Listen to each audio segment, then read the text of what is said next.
Hello, I'm Paul Beckwith.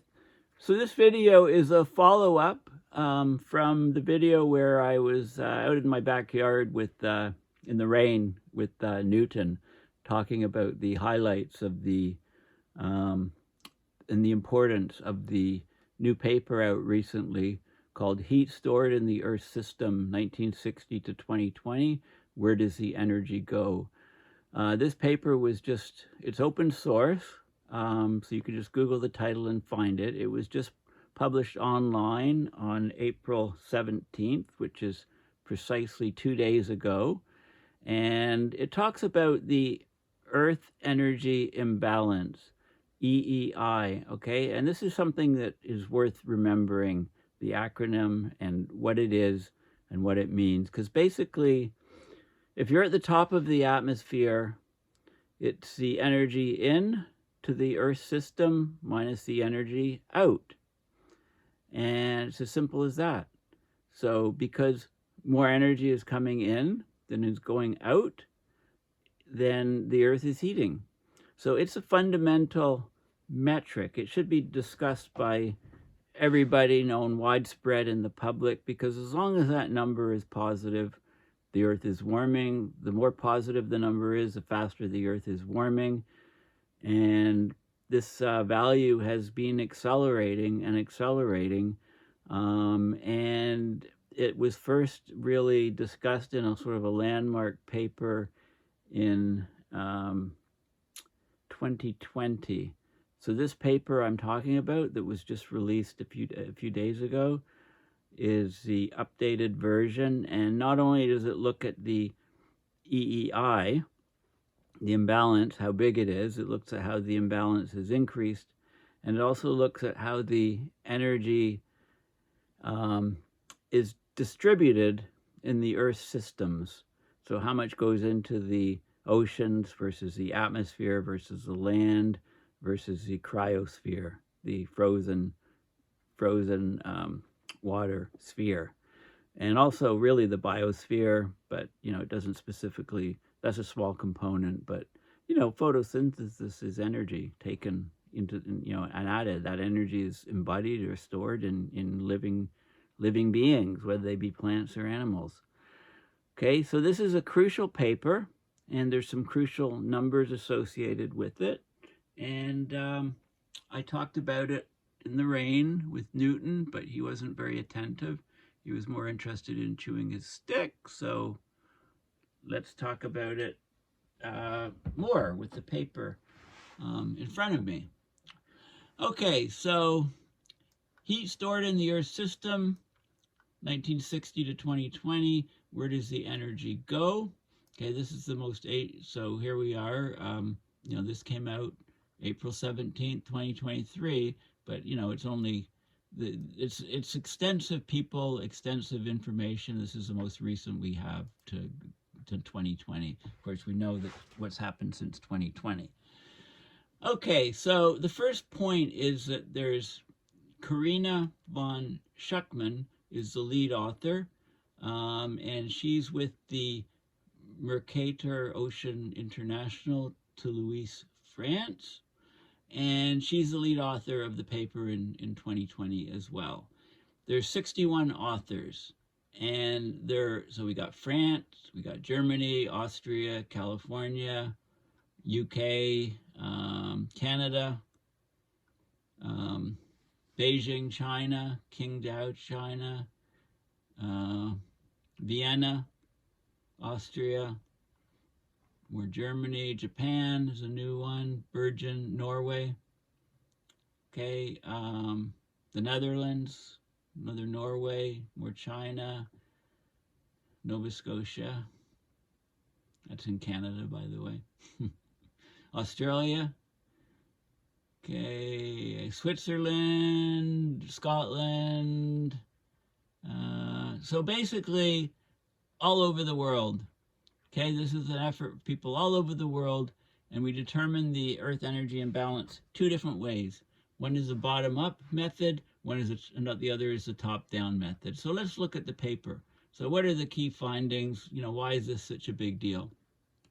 Well, The Earth's climate system is out of energy balance, right? Heat is being accumulated continuously over the past decades, warming the ocean, the land, the cryosphere, and the atmosphere. It's also warming the biosphere, but they don't include that. That's a small component. According to the sixth assessment report of the Working Group 1, so that's AR6, Assessment Report 6, WG1 of the IPCC, Intergovernmental Panel on Climate Change, this planetary warming over multiple decades is human-driven, no question. It results in unprecedented and committed change to the Earth system with adverse impacts on ecosystems and human systems. You know, we're an ecosystem, really, but it separates ecosystems and humans, you know. Human, the apex predator of the planet. The Earth Heat Inventory provides a measure of the Earth Energy Imbalance. This is a very important idea, acronym. Energy in minus energy out. It quantifies how much heat has accumulated in the Earth system, as well as where the heat is stored, how it's partitioned. The Earth system has continued to accumulate heat with 381 zetajoules. That a zeta is 10 to the 21, 10 to the power of 21, 10 to the exponent 21. Huge amount of energy. That energy is accumulated from 1971 to 2020. This is equivalent to a heating rate, the EEI, Earth Energy Imbalance, of 0.48 watts per square meter. So we know the surface area of the Earth, we know the amount of energy, so that's the rate of heating. You know, watts is joules per second. Okay, so watts is power. This is energy per unit time. Joules per second would be power. Okay, most of this heat, 89% of this heat stored in the ocean, 6% on land, 1% in the atmosphere, and 4% melts the cryosphere. Okay, add those up, you get 100. Now, over the more recent period, from 2006 to 2020, the EEI has greatly accelerated. If you take the EEI amount, you get 0.76 watts per square meter. Look how much that's increased since the 0.48 over the average of the 50 years, right? So we take the last 15 years, essentially, it's much, much higher. It's accelerated. The Earth Energy Imbalance is the most fundamental global climate indicator that the scientific community and the public can use as a measure of how well the world is doing in bringing the task of anthropogenic climate change under control or not.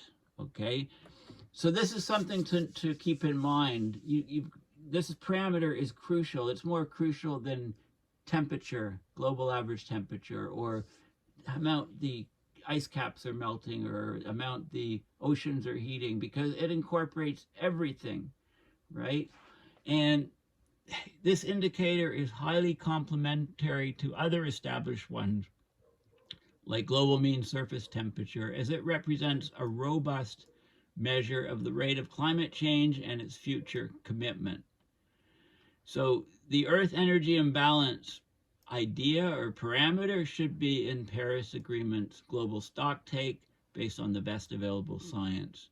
So the Earth Heat Inventory in this study, updated from von Schuckmann et al. In 2020, she's the first author on this paper, it's underpinned by worldwide multidisciplinary collaboration. It demonstrates the critical importance of concerted international efforts for climate change monitoring and community-based recommendations, and for urgently needed actions for enabling continuity, archiving, rescuing, and collaborating efforts to ensure improved and long-term monitoring capacity of the global climate observing system. Okay, the data for the Earth Heat Inventory are publicly available. Okay, and there's lots of details available. Okay, so this is the key factor. Now I should point out that, so here in this paper, they look at the partitioning, how it's spread, you know, and if you take a bottom-up approach, add it all together, you get the EEI. We can also determine the EEI, another method completely independent of the bottom-up heat budget inventory method, and that is with satellites. We can measure the energy coming in from the sun, right? The shortwave radiation that comes in, and we can measure the energy. So we just have our sensors pointed outwards to the sun. We measure the energy coming in. We just point our sensors to the Earth and we measure the energy going out. And about 30% of what's coming in from the sun goes out. The average albedo of the Earth is about 30%. We also have to measure all of the long wave radiation, the heat coming out, and then we take the difference and we know how much the Earth is heating, the energy imbalance. To halt climate change, we need EEI to go to zero. Earth Energy Imbalance to be not an imbalance, but a balance. And in order to cool the planet from what we are at the present, we would need the Earth Energy Imbalance, the EEI, to go negative, right? It's as simple as that. So it doesn't matter what climate treaties there are, what we do, what's happening within the Earth system. As long as this thing is positive, the Earth is going to be warming. If we can get it to zero, the Earth will stabilize at whatever temperature and situation it's at. And if we get it negative, we know that we're cooling back to where we are. We want to restore climate to where we were, say, a century ago, right? We need to get the EEI to negative, and then when we're at the temperature, where we were a century ago, stabilize it at zero. So there's a balance, not an imbalance, right? So this is a very simple concept, right? So help me by sharing this video wide, by talking about the EEI. And look how much it's increased to 0.76 from 0.48. Okay, it's very simple, very, very simple concepts. So let's look at the figures. I'm not going to go over all of the details, but it's basically, it's the most fundamental indicator for climate change. It tells us if, how much, how fast, and where the Earth's climate is warming, as well as how this warming evolves in the future. The EEI is given by the difference between incoming solar radiation, what comes in, and outgoing radiation. That determines the net radiative flux at the top of the atmosphere. Today, the Earth climate system is out of energy balance, so heat is accumulated over the past decades, warms the ocean, land, and cryosphere and atmosphere, determining the Earth heat inventory. Okay, as long as this imbalance persists or even increases, planet Earth will keep gaining energy, increasing planetary warming. It's very, very simple.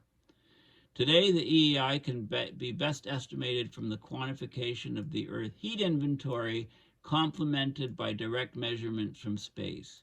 In addition, the heat inventory is derived from multiple sources of measurements, etc. So anyway, that's the key. Those are the key factors. So let's just have a look at the figures here. So here's the, the Earth heat inventory. Okay, so we've got heat storage, and the heat is partitioned in now the most recent time period from 2006 to 2020, 2% is in the atmosphere. If you take the long-term average, only 1% is in the atmosphere. Okay, so the atmosphere is getting more and more of the heat partition, which is a very bad thing. The land is getting a bit less. It dropped from 6% in the long-term average to 5%.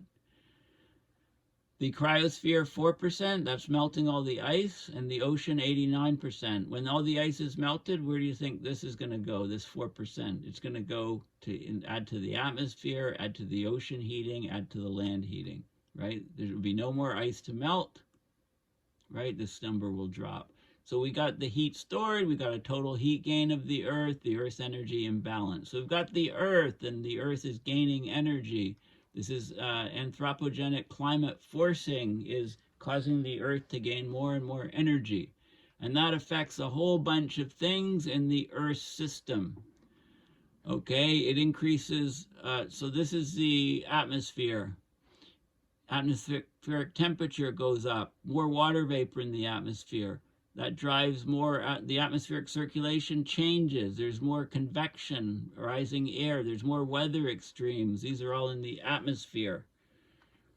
We've got increases in methane and CO2 emission from the Earth's systems. We've got, this is from the land then, and cryosphere. We've got permafrost decreasing in extent, ice sheets going down, Arctic sea ice dropping, snow cover dropping, glaciers melting, ground ice volume decreasing. We've got all these changes in the ocean, marine extremes, marine heat waves. The ocean takes up less and less carbon. I talked about the stratification and the failing southern meridional overturning circulation. Ocean temperature rising, ocean mass increasing, right? Gaining water because it's coming from the cryosphere, ocean volume increasing, sea level rising, right? More and more rapidly. And then we have the things going on the land, the flooding and erosion, ground heat storage increasing, ground subsidence increasing, right? The ground is sinking more and more and more as we deplete the groundwater tables, more evapotranspiration. There's less soil in a lot of the water. There's less soil in a lot of the water. Yeah, there's less water in the soils. Soils are drying out with drought. Land surface temperature rising, more extremes, soil respiration increasing, so CO2 and other greenhouse gases coming out of the soil. Okay, so we have all of these things happening in the system. Of course, these changes in the climate system have huge impacts on nature, on the ecosystems. Apparently, humans are considered separate from the ecosystems.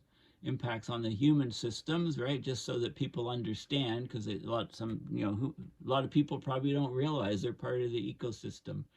So in the ecosystem without humans, we've got changes in the structure. We've got changes in the species ranges. Species are migrating to the poles, and we get changes in the phenology or the timing.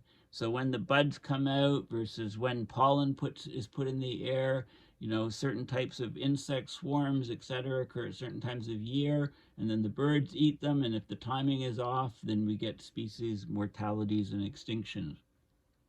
The impacts on the human system, cities, settlements, and infrastructure affected by extreme weather events, more and more cities being wiped out in the climate casino, if you like, or being hammered.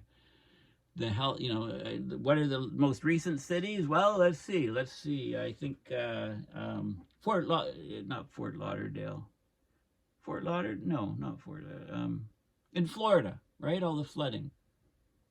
Fort Lauderdale, I guess. I don't know. Maybe I got the place wrong where it's flooding. Health and well-being is being impacted more and more and more. Human health, human well-being, human psyche. Knowing that our planet is crapping out. Food production, right? This is a huge impact on food production, and this is the impact that is going to finally cause these people, these little widgets in the human system called people or humans. Finally, these people can't change on their own. They're very smart, very innovative species, but they're as dumb as a sack of hammers as far as understanding the climate system, and they're letting the climate, their home, be devastated and destroyed. Maybe when food production goes way, way down and many of these human entities starve to death, maybe then governments will start doing something about climate change. But anyway, all of these things are all tied together in the Earth system. And, let's look at the other figures. So this is heat stored, ocean heat content in joules per square meter from 1960 to 2020, and you can see the distribution. This is 0 from the surface to 300 meters water depth. Okay, that's this line here. And then you have, if you take the 0 to 700 meter, which incorporates of course, 0 to 300, you get the blue line. And then you get, if it's 0 to 2,000 meters, you get this line here. Okay, so and if it's 700 meters to 2,000 meters, you get the green line. So if you can compare the blue line, which is the surface 700 meters of water depth, to the green line, which is 700 to 2,000 meters, you can see the amount of heat. So there's less heat going into the deep ocean, but it's still going in there. The whole ocean water column is heating up rapidly. This is the ocean heat content, the trends in watts per square meter. And so this is 0 to 300. So 1960 to 2020, and then 1993 to 2020, and 2006 to 2020. More and more heat's going into the ocean from 0 to 300 meters. Huge increases in the 0 to 700 meter. You know, very significant increase in 0 to 2,000 meters. The uncertainty is higher. And in the deeper water, 700 to 2,000 meters, also big increase. The ocean column is heating throughout. Heating in the atmosphere. Okay, well, this is more ocean heat content, linear trends. So these are the year ranges. This is the water depth, and 0 to the bottom. This is the entire water column to the bottom of the ocean. You can see how the amount of heating in watts per square meter has almost doubled between 1960 to 2020 and the most recent 15-year period. Doubled. Some papers even have it higher, 0.88, 0.87, but it's growing and growing and growing. This is the atmospheric heat content anomalies over this time period, 1960 to 2020. And you can see there is some fluctuation from year to year, depending on what's going on with circulation and ENSO and stuff, volcanoes, whatever. You can see the trend is going up and up and up, and it seems to be accelerating, you know, since 2015 here. Look at it spiking upwards. This is just this is all of the heat. This is just latent heat or stored heat from water vapor sort of things. The rise isn't as large. This is the another image of the heat anomaly here, with some, you know, data fitting and stuff. You know, the range is the, you know, how many zetajoules per decade, how many terawatts, so 0.53, 1.68. So as you go to closer and closer, the trends, look at this, the anomaly trend, 61 to 2000, 0.53, 2006 to 2020, 2.29. So huge gains of heat in the atmosphere. It's more like 2% of the total energy partition in this range here, whereas it was 1% if you take the 1961 to 2020. Okay, and this is the latent heat again. So just crazy. Heat available to warm. Okay, this is the atmospheric heat content gain relative to 1961 to 2000. This is globally. This is the northern hemisphere from 20 to 90 degrees north. This is the tropics, southern hemisphere. So you can see that globally the rise is significant here. That's these three. The northern hemisphere is warming much faster. The southern hemisphere is also warming very fast, but the tropics is warming more slowly.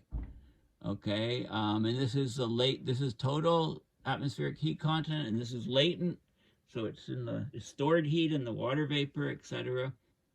And you can see the trends, and then the tables are here, the numbers, if you prefer to see the numbers. So gain in zetajoules per decade. And the heating is in the troposphere. The stratosphere is actually cooling. This is the continental heat storage. So this is heat stored on land. Okay, so there was an estimate here in 2002. You know, the heat storage was something like, you know, almost 10 zetajoules, which is this line. 2020 paper. The error bars is showing, you know, there's the line with error bars, and the most recent updated version is the red line with uncertainty much lower, right? So the heat storage is going way up. in the land. So how do they measure this? They do things like drill cores, underground, and have temperature probes and measure the heat as a function of distance you go into your hole in the ground, and you can measure that. Now, heat utilized to melt ice, right? That's the 4%. Here's the heat uptake in zetajoules, 1980, 2020, and you can see Antarctic sea ice, right, is taking up heat. As there's less and less sea ice, this would go to zero, right? But there is fluctuation, okay? But it's a small component of the whole thing. Greenland ice sheet. This is heat uptake in the Greenland ice sheet that's melting the ice sheet. This line here is glaciers. These are glaciers on mountains. These are glaciers that are not on Greenland and not on Antarctica. And then you have this is the Arctic sea ice, this particular line here, taking up more and more heat. You have the Antarctic ice sheet. Antarctic ice sheet is green.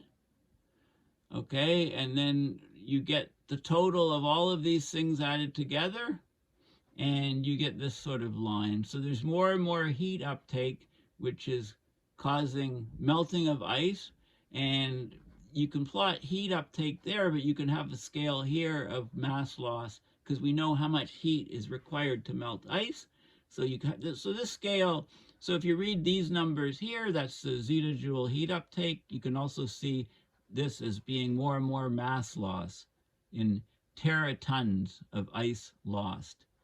Okay, and you can just see the phenomenal increase of ice, even from 2000. We may have had 12 teratons of ice, and now we've got 3 times more. 3 times more ice has been lost since 2000, right? The ice loss, the rate's gone way, way up.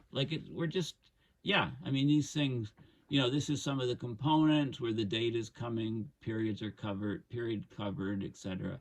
I don't think I need to go into any more details. The heat, Earth, the inventory, where does the heat go? This is in the oceans. This is the energy change in zetajoule, the total Earth system heat gain.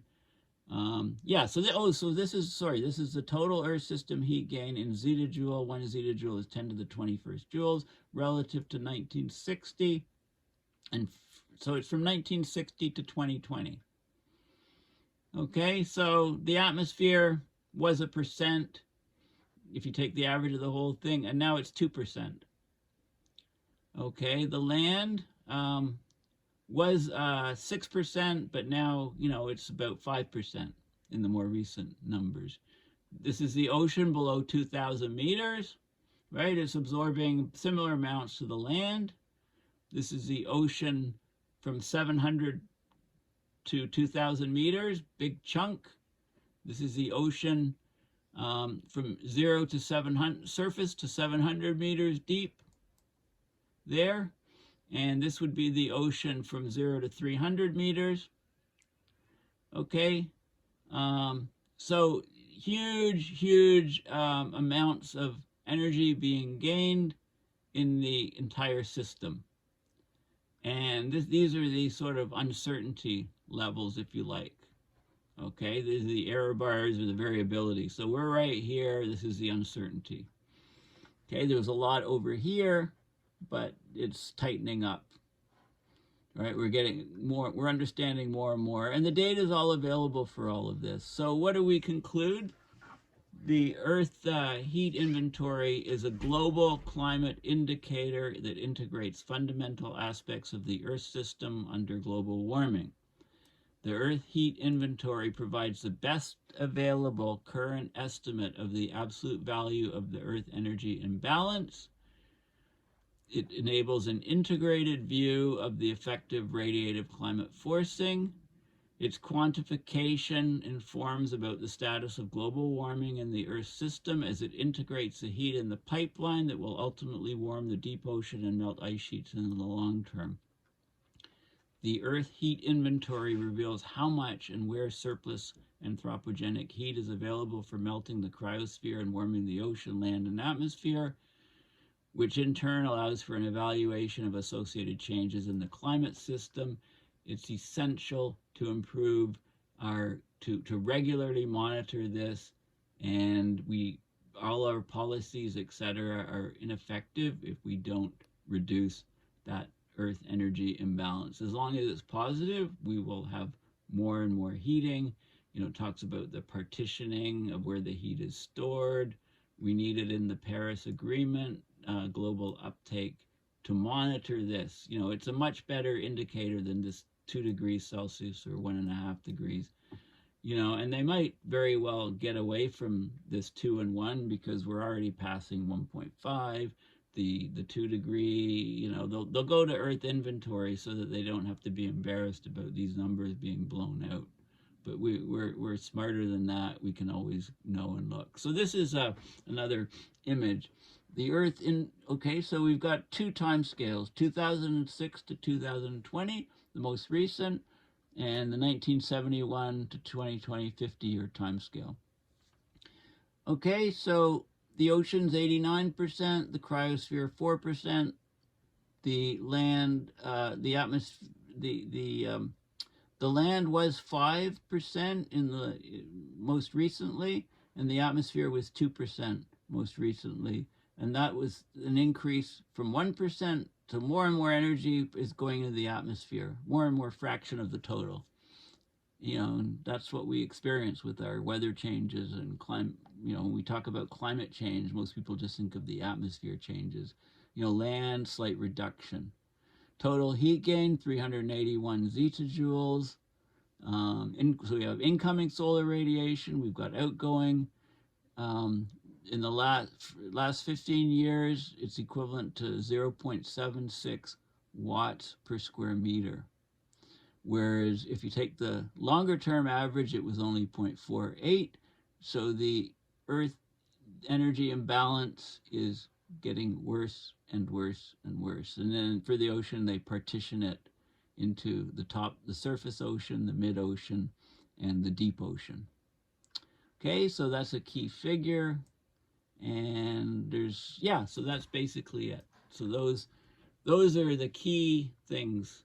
And I highly recommend that you read the paper, because it talks about how the energy is partitioned. It talks about the details of various parts of the climate system that are changing. It talks about the high level stuff, some of the details, and this is a hugely important metric. So heat stored in the ocean, there's loads of references to, like this is unassailable, this sort of paper, right? You can't argue this. That's the bottom line. As long as this Earth energy imbalance is positive, climate change, the Earth is warming.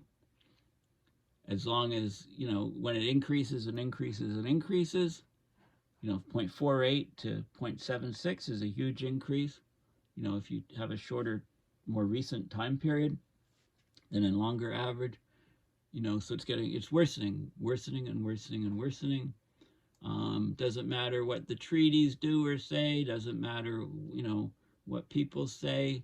This is the physics of the situation. If there's more energy coming in than there is leaving, then we're getting this warming. So, we really need to look at the whole overall Earth system. We need to look at the energy. We need to say the energy is just getting out of control, getting more and more energy locked into the Earth system, and that's causing very bad things for everything on the Earth, not just humans, but every plant and animal and beast and situation on the Earth. So thank you for listening. Please go to my website, paulbeckwith.net, and donate to my PayPal account to support, to allow me to do all this research and dissect it for you in layman's terms and keep you informed on what is happening. So talk about the EEI and get the information out there to people. So thanks again for listening, and bye for now.